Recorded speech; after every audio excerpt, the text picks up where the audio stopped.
Ang himaya sa Dios makita diha sa iyang mga buhat. Isayas kapitulo 6 bersikulo 3. Balaan, balaan, balaan si Jehovah sa mga panon, ang tibuok nga yuta na puno sa iyang himaya. Ingon nga kini gikan sa kamot sa magbubuhat, dili lamang ang tanaman sa Eden, apan ang tibuok nga yuta hilabihan kamatahom. Walay mancha sa sala, ulandong sa kamatayon nga nakadaot sa maanyag nga binuhat. Ang himaya sa Dios nagtabon sa mga langit, ug ang yuta na puno sa iyang pagdayeg. Ang mga bituon sa kabuntagon nagadungan sa pag-awit, ug ang tanang mga anak sa Dios na nagsinggit sa kalipay. Busa ang yuta usa ka angay nga simbolo kaniya, kinsa dako sa mahigugmaong kalulot ug kamatuoran. Usa ka angay nga pagtuon alang ni adtong gibuhat sa iyang dagway.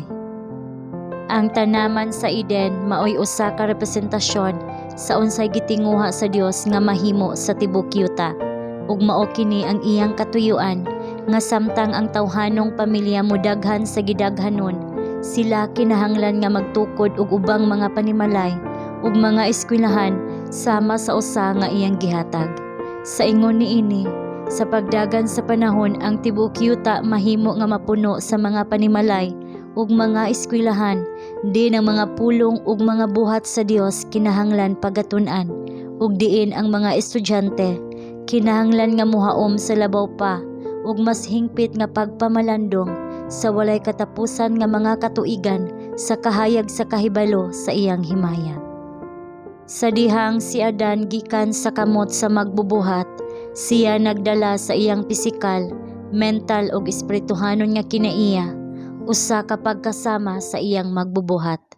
Gibuhat sa Dios ang tawo sa iyang kaugalingong dagway, ug maoy iyang katuyuan nga kun mas taas ang kinabuhi sa tawo, mas bug-os niyang ipadayag kini nga larawan, mas bug-os nga magpakita sa himaya sa magbubuhat. Ang tanan niyang mga galamhan makahimo sa pag-uswag, ang ilang kapasidad ug kusog nagpadayon sa pag-uswag. Dako ang kasangkaran nga gitanyag alang sa ilang ehersisyo. Mahimayaon ang natad nga giablihan sa ilang panuki-duki.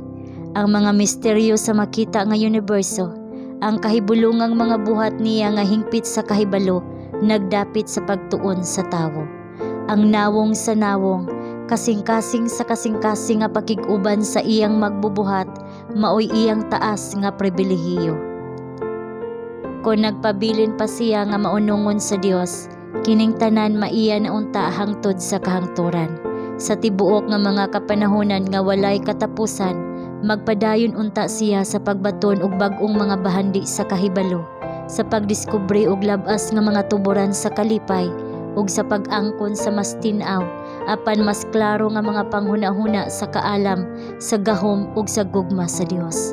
Mas ug mas bug-os pa unta niyang matuman ang tumong sa iyang paglalang, mas bug-os pa untang mabanaag ang himaya sa maglalalang.